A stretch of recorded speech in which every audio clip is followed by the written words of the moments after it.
Morning student, मैं Suman Sandhu, Gurugram teacher training college Shri Vijayanagar online class में आपका इस यूट्यूब चैनल पे आपका स्वागत है। तो मैं आपको जो आपकी बुक करवा रही हूँ वो है नॉलेज एंड करिकुलम। तो मैंने कल आपको करवाया था इसका गठन की हम जो गठन करते हैं इसका जो हमारी पाठ्य सहगामी क्रियाएँ हैं या को करिकुलर एक्टिविटीज़ हैं, तो हम इनका गठन करते हैं या इनको स्थापित करते हैं तो हमें कौन कौन सी कठिनाइयों का सामना करना पड़ता है। तो हमें कल मैंने इनके बारे में बताया था और आज का जो हमारा टॉपिक है वो है कि आपके जो हमारी करिकुलर हैं या हमारी ये को करिकुलर एक्टिविटीज़ हैं इसके जो भी हमारी क्रियाकलाप है उसके प्रकार की टाइप्स ऑफ को करिकुलर एक्टिविटीज़, यानी कि आपके पाठ्य सहगामी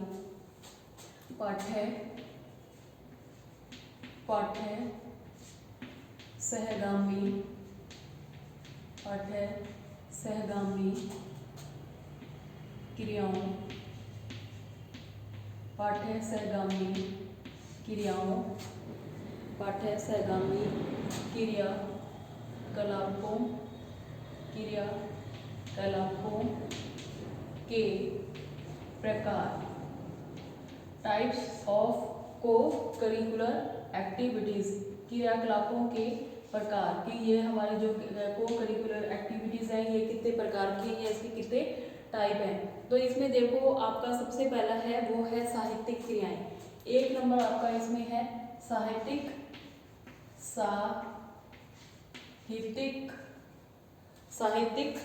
क्रियाएं। साहित्यिक क्रियाएं आपकी जो पहली एक्टिविटी है वो है साहित्यिक क्रियाएं। साहित्यिक क्रियाएं क्या होती हैं? साहित्यिक क्रियाओं में देखो आपको कि हमारे विद्यालय में अनेक प्रकार के क्या होता है कि क्रियाएं आयोजित की जाती हैं। इन क्रियाओं का संगठन किया जाता है। हमारे विद्यालय में अनेक प्रकार की क्रियाओं का संगठन किया जाता है। भारतीय विद्यालय में प्रचलित पाठ्य सहगामी क्रियाएं निम्नलिखित हैं कि जो हमारे भारत में प्रचलित क्रियाएं हैं, पाठ्य सहगामी क्रियाएं हैं, उनका आगे आपको बताऊंगी कितने प्रकार की हैं। तो सबसे पहले आपकी कौन सी क्रिया आती है? साहित्यिक क्रिया।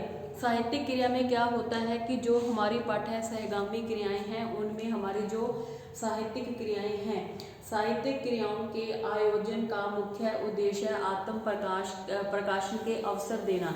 यानी कि हमारा जो साहित्यिक का जो हमारा मुख्य उद्देश्य है कि हमें उसके प्रकाशन के उद्देश्य मुख्य उसमें क्या है कि जो हमारे छात्र हैं मुख्य उद्देश्य छात्रों के आत्म प्रकाशन का अवसर प्रदान करना। इन क्रियाओं के माध्यम से छात्र अपने मन के क्या विचार प्रकट करता है। इन क्रियाओं के माध्यम से जो हमारा छात्र है वो क्या करता है? अपने मन के विचार प्रकट करता है, प्रकट करने सीखता है या प्रकट करता है। तो इसमें साहित्यिक क्रियाओं के अंतर्गत आपको निम्नलिखित इसमें क्रिया आती है। तो इसमें जो आपकी सबसे पहली क्रिया है वो है गोष्ठी। कौन सी क्रिया है? गोष्ठी। उसके बाद आपका आ जाता है वाद विवाद। पहली क्रिया आपकी क्या होगी? गोष्ठी। दूसरी आपकी क्रिया होगी वाद विवाद प्रतियोगिता। फिर हो गया आपका कवि सम्मेलन। फिर हो गया आपका इसमें भाषण प्रतियोगिताएं। फिर हो गया विद्यालय प्रकाशन। फिर है आपका कि साहित्य परिषद भाषा। इस प्रकार के वाद विवाद द्वारा छात्र क्या करता है? छात्र के अंदर जो अपने अंदर भाषण कला का विकास करते हैं कि हम बच्चे को अगर स्कूल में ये क्रियाएं करवाएंगे तो जो बच्चे के मन के अंदर जो उसकी भावनाएं छिपी होती हैं वो क्या करता है? उनको बाहर निकालता है। किसके माध्यम से निकालता है? जैसे गोष्ठी होगी, वाद विवाद प्रतियोगिता होगी, कवि सम्मेलन हो गया, भाषण प्रतियोगिता होगी, विद्यालय प्रकाशन हो गया, साहित्य आपका जो साहित्य परिषद भाषा परिषद होगी।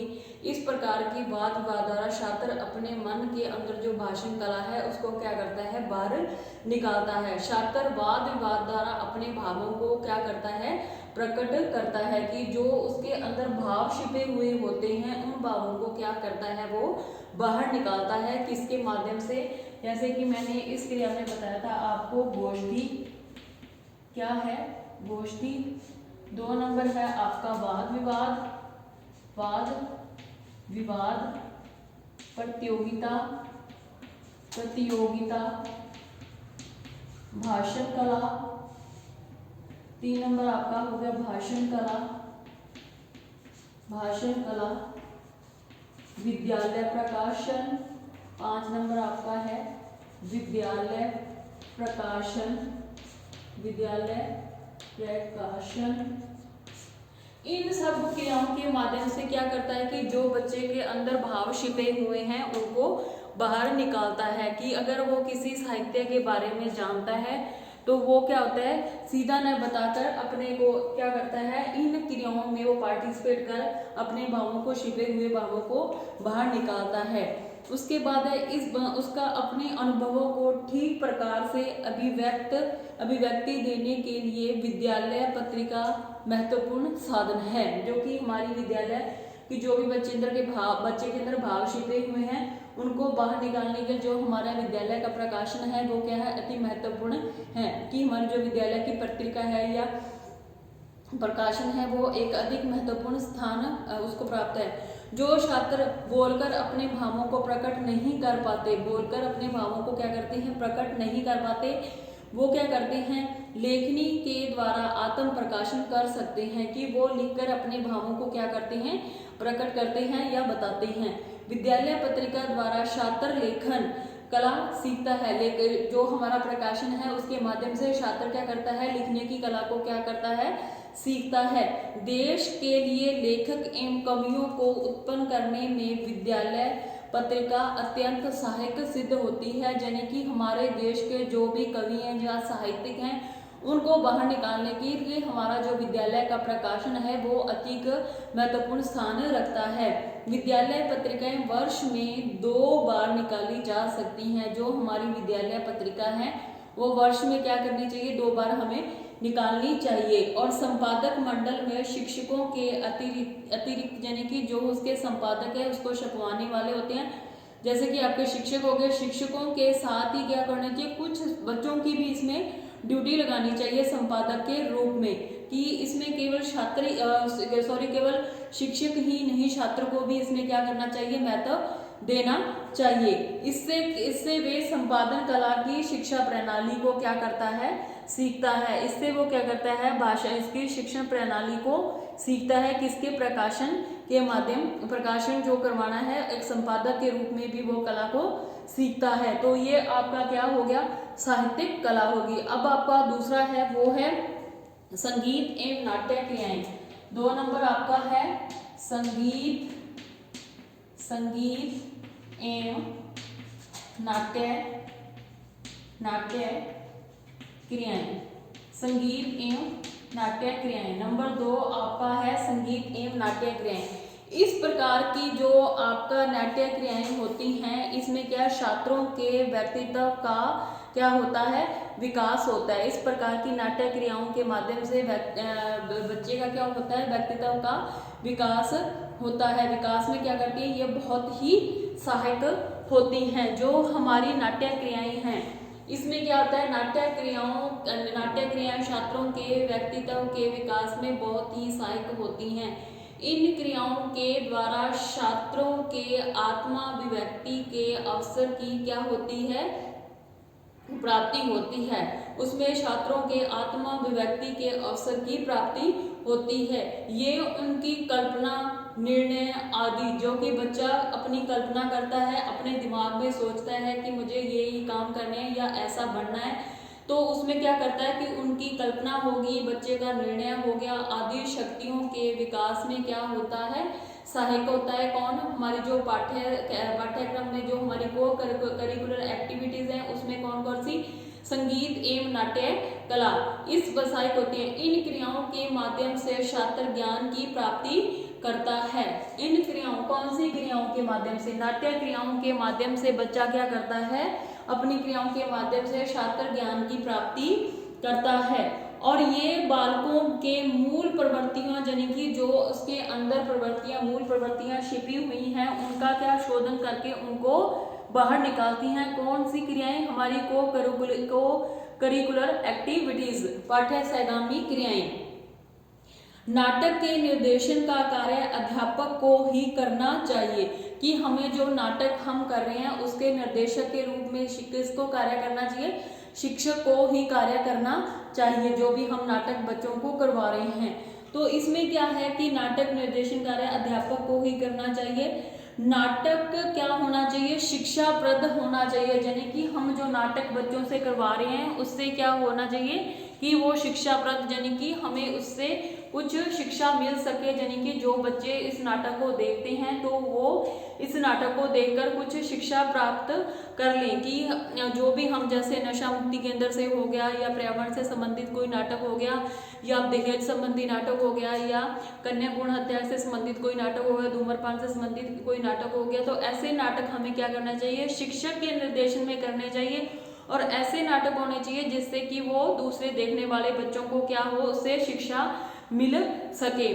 तो इस प्रकार के जो हमारे नाटक हैं शिक्षा प्रदान चाहिए। छात्रों को भूमिका प्रदान करते समय यह बात अवश्य ध्यान रखनी चाहिए कि एक छात्र की भूमिका किसी छात्र को न दी जाए, कि एक ही प्रकार के, यानी कि एक प्रकार का रोल हो गया, जैसे एक रोल एक व्यक्ति को ही देना चाहिए, ऐसे नहीं करना चाहिए कि एक व्यक्ति को सारे ही रोल दे दो। तो जो भी आप उससे नाटक करवा रहे हो, जो भी क्रियाएं करवा रहे हो, तो उसमें केवल एक बच्चे को एक ही रोल मिलना चाहिए। ऐसे नहीं आप उसको पूरा का पूरा नाटक एक ही बच्चे से करवा रहे हो, एक ही छात्र से करवा रहे हो। तो इसमें क्या होता है कि उनकी भूमिका न दी जाए। अभिनय प्रदर्शन के समय छात्रों को प्रोत्साहित करने हेतु उनके क्या करना चाहिए, जैसे कि आप कोई प्रोग्राम करवाते हो तो उस टाइम बच्चों के अभिभावकों को भी आपको बुलाना चाहिए, जिससे कि उसके बच्चे को क्या होता है, मोटिवेशन मिलता है, अभिप्रेरणा मिलती है। तो इसमें क्या होता है कि उसके भावकों को भी आमंत्रित करना चाहिए, और जिससे कि उनको बच्चे को उत्साह मिले। और जैसे कि हमारे प्राचीन काल से ही हमारा जो संगीत है, संगीत को क्या मिल रहा है, प्रोत्साहन मिल रहा है। प्राचीन काल से ही संगीत हमारे देश में प्राचीनतम एवं लोकप्रिय कला है, जो कि संगीत है। वर्तमान पाठ्यक्रम में संगीत को एक विषय क्या बना दिया, एक प्रकार से विषय के रूप में स्वीकारा गया है। किसको, संगीत को। तो जो भी हमारे स्वीकार कर लिया गया है, एवं विद्यालयों में संगीत शिक्षा का प्रबंध कर दिया गया है, संगीत शिक्षा का भी प्रबंध कर दिया गया है। इस कला के प्रोत्साहन देने हेतु विद्यालयों में संगीत प्रतियोगिताओं का आयोजन हमें करना चाहिए, परंतु ऐसे सिनेमाओं के अश्लील गानों को निरुत्साहित करना चाहिए। हमें केवल देशभक्ति या अदरवाइज दूसरे गानों को ही, इसमें जो संगीत है उनको महत्व देना चाहिए। संगीत प्रतियोगिताओं के आयोजन का उत्तरदायित्व छात्रों के ऊपर होना चाहिए। जो कि हमारी संगीत एवं नाट्य कला है, दोनों ही हमारे क्या है, हमारे देश में प्राचीनतम हैं, कि प्राचीन पुराने जमाने से चली आ रही हैं। इसको क्या अधिक उत्साहित माना गया है। ये आपका हो गया संगीत एवं नाट्य कला। तीसरा आपका है इसमें खेल कूद प्रतियोगिताएं। तीसरा आपका है खेल कूद प्रतियोगिताएं, प्रतियोगिताएं एवं शारीरिक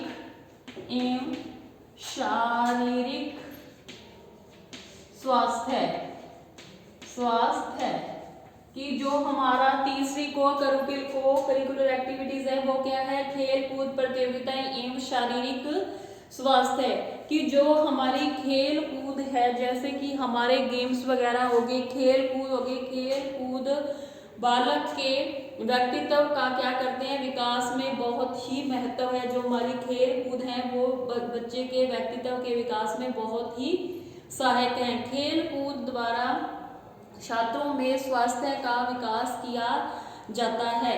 कि जो हमारा जो बच्चा है, जो खेल कूद के माध्यम से उसके स्वास्थ्य का भी विकास होता है। और खेल के मैदान के द्वारा उन गुणों का विकास होता है, जैसे कि बच्चा खेल के मैदान में जाता है तो वहाँ पे बहुत सारे बच्चे होते हैं, तो क्या होता है कि आज के युग में जो कि बच्चा अकेला होने के कारण वो क्या होता है, वो अपने आप में ही मस्त रहता है। लेकिन जब वो क्या होता है, बहुत सारे बच्चों के अंदर जाता है, तो खेल कूद के मैदान में जब उसे बहुत सारे छात्र मिलते हैं, तो उसके क्या होता है कि उसके भावी आने वाले जीवन में जो उसका भावी जीवन को सफल बनाने के लिए बहुत ही आवश्यक है।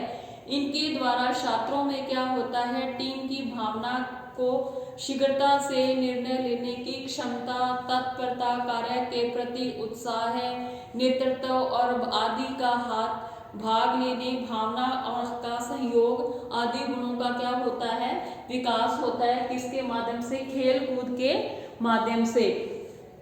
तो खेल कूद छात्रों को अनुशासन में रहना सिखाता है। इसके अतिरिक्त ये छात्रों को सामाजिक, नैतिक, नागरिक प्रशिक्षण भी प्राप्त करवाता है। कौन करवाता है, खेल का मैदान या खेल कूद प्रतियोगिता प्रशिक्षण भी प्रदान करता है। और इसका मुख्य उद्देश्य क्या क्या है, जो हमारा खेल कूद प्रतियोगिताएं और शारीरिक स्वास्थ्य है, इसके मुख्य उद्देश्य क्या है। इसमें 1 नंबर क्या जाता है, उद्देश्य। इसके क्या क्या उद्देश्य हैं, खेल प्रतियोगिताएं करवाई जाती हैं बच्चों से, उसके मुख्य उद्देश्य क्या कौन कौन से हैं। इसके मुख्य उद्देश्य हो गए जैसे कि विद्यार्थियों के स्वास्थ्य की रक्षा होती है। इसमें क्या होता है, बच्चों के स्वास्थ्य की रक्षा होती है। उसके बाद इसमें है स्वस्थ आदतों का क्या होता है, विकास होता है। बच्चे के स्वास्थ्य का क्या होता है, इसमें विद्यार्थियों के स्वास्थ्य की रक्षा होती है और स्वस्थ आदतों का भी इसमें विकास होता है। और संयोग के भावना का भी इसमें क्या होता है, विकास होता है। सामाजिकता का भी विकास होता है। सामाजिकता का विकास होता है। व्यक्तित्व समायोजन करने में की भावना का भी विकास अवसर मिलते हैं। जैसे कि हम समायोजन की स्थिति होती है कि बच्चा इसमें क्या होता है, दूसरे के साथ क्या करना था, समायोजन करना सीख जाता है। आत्मविश्वास, धैर्य, दूरदृष्टि तथा सूझबूझ आदि गुणों का विकास होता है। किसके माध्यम से, खेल कूद प्रतियोगिताओं के माध्यम से। इसके बाद इसमें है कठिनाइयां। ये तो इसके थे खेल कूद और इसके शारीरिक स्वास्थ्य में इसके उद्देश्य। दूसरा इसमें है कि इसको लागू करते हैं तो हमें कौन कौन सी कठिनाइयां आती हैं। कठिनाइयां इस को करिकुलर एक्टिविटीज में आने वाली कठिनाइयों में देखो, इसमें क्या होता है, प्रशिक्षित जो हमारे प्रशिक्षित शिक्षकों खेल के मैदानों, उपकरणों एवं वित्तीय साधनों के अभाव के कारण हम इन प्रतियोगिताओं को नहीं करवा पाते। कि हमारे पास प्रशिक्षित यानी पीटीआई वगैरह हो गए या धन की अभाव की कमी के कारण हम इन प्रतियोगिताओं को नहीं करवा पाते।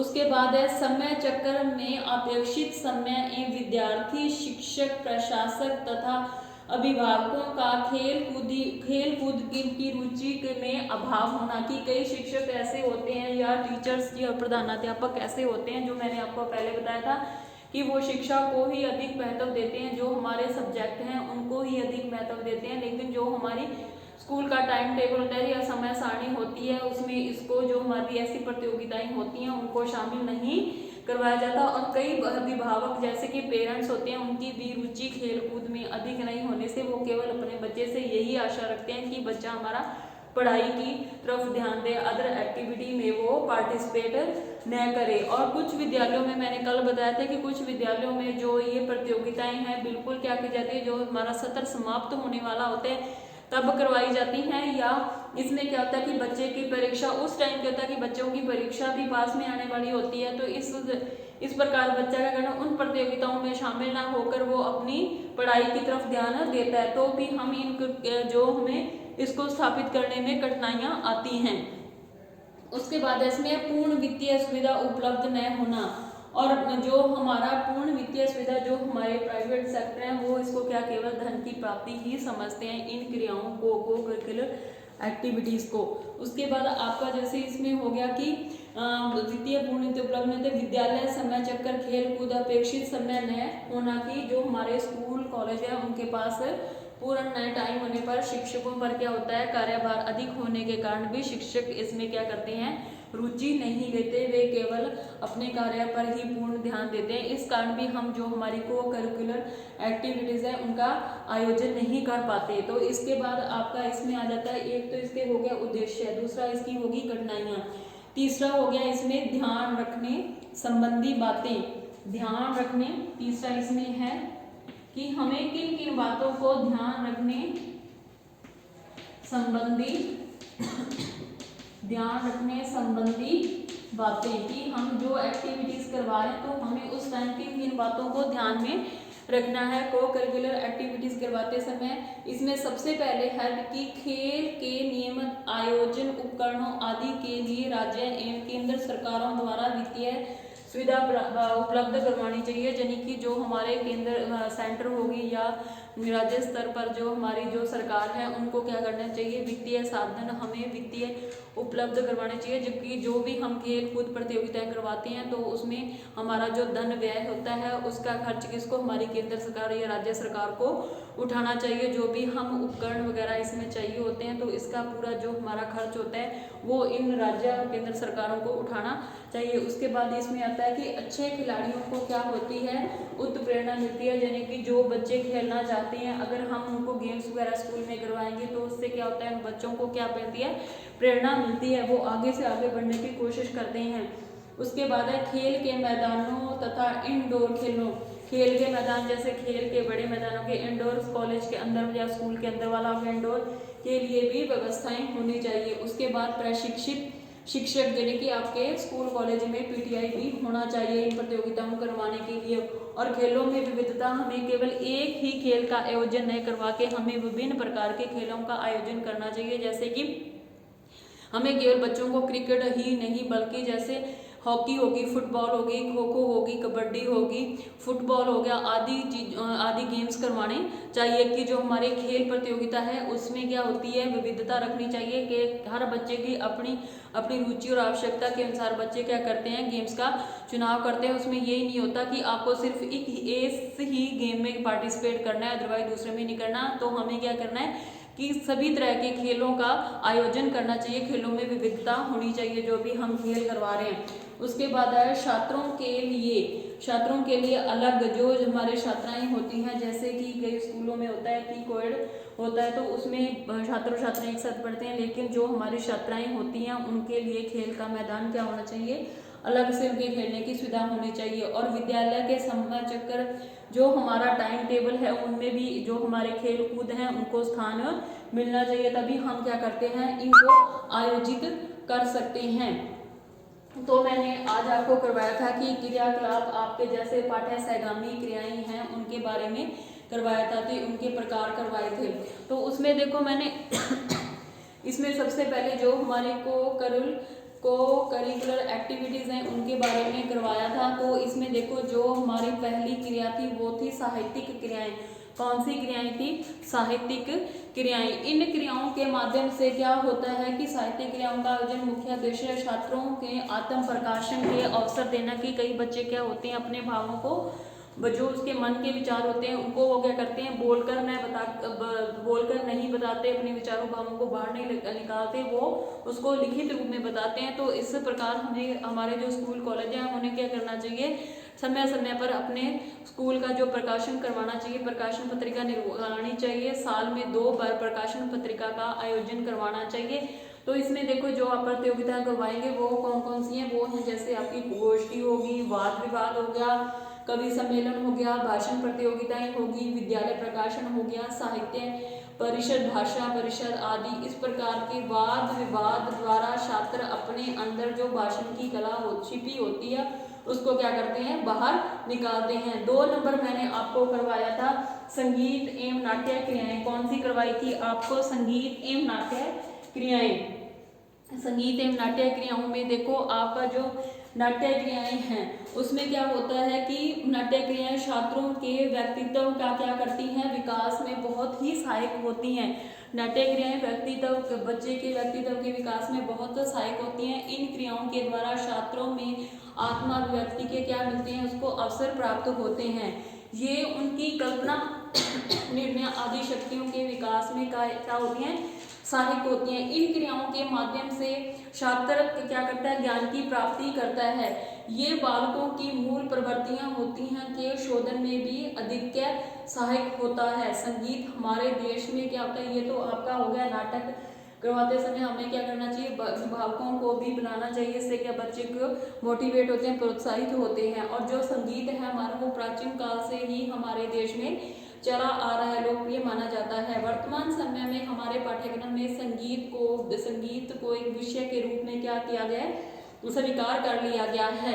एवं विद्यालयों में संगीत शिक्षा का भी प्रबंध कर दिया गया है। इस कला के प्रोत्साहन देने हेतु विद्यालय में संगीत प्रतियोगिताओं का आयोजन करना चाहिए, परंतु सिनेमाओं की अश्लील गानों को इसमें निरुत्साहित करना चाहिए कि उनको वो ऐसे गानों को नहीं लेना चाहिए। संगीत प्रतियोगिताओं का आयोजन का उत्तरदायित्व किसका होना चाहिए, बच्चों का होना चाहिए। तो ये आपका हो गया संगीत एवं नाट्य कला। तीसरा आपका है खेल कूद प्रतियोगिता एवं शारीरिक स्वास्थ्य।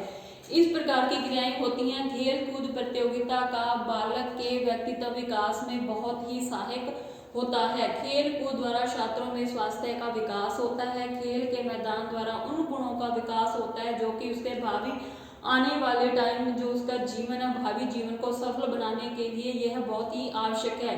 इनके द्वारा छात्रों में टीम की भावना या शीघ्रता से निर्णय लेने की क्षमता, तत्परता, कार्य के प्रति उत्साह, नेतृत्व की भावना, सहयोग आदि गुणों का क्या विकास होता है। किस प्रतियोगिता में, खेल कूद की प्रतियोगिता में। उसके बाद है उसका शारीरिक स्वास्थ्य। तो शारीरिक स्वास्थ्य में देखो कि इसमें क्या होता है, शारीरिक स्वास्थ्य में बच्चे विद्यार्थियों के स्वास्थ्य के रूप में रक्षा होती है। अच्छे स्वस्थ आदतों का विकास होता है, सहयोग करने की भावना का विकास होता है, सामाजिकता का विकास होता है, व्यक्तित्व समायोजन की भावना का विकास करने का अवसर मिलता है, आत्मविश्वास, साहस, धैर्य, दूरदृष्टि तथा सूझबूझ आदि गुणों का भी इसमें क्या होता है, विकास होता है। नियमानुसार सही कार्य करने का अभ्यास होता है। खेलने में जय पराजय को समान भाव से स्वीकार करने का भी अभ्यास होता है। इसमें क्या होता है, खेलते खेलते क्या बच्चे जीत हार को भी बच्चा इसमें स्वीकार करना सीख जाता है। तो ये हो गया इसमें खेल कूद प्रतियोगिताओं में। अब इसके उद्देश्य क्या क्या हैं, इसका उद्देश्य क्या है इस प्रतियोगिता करवाने के।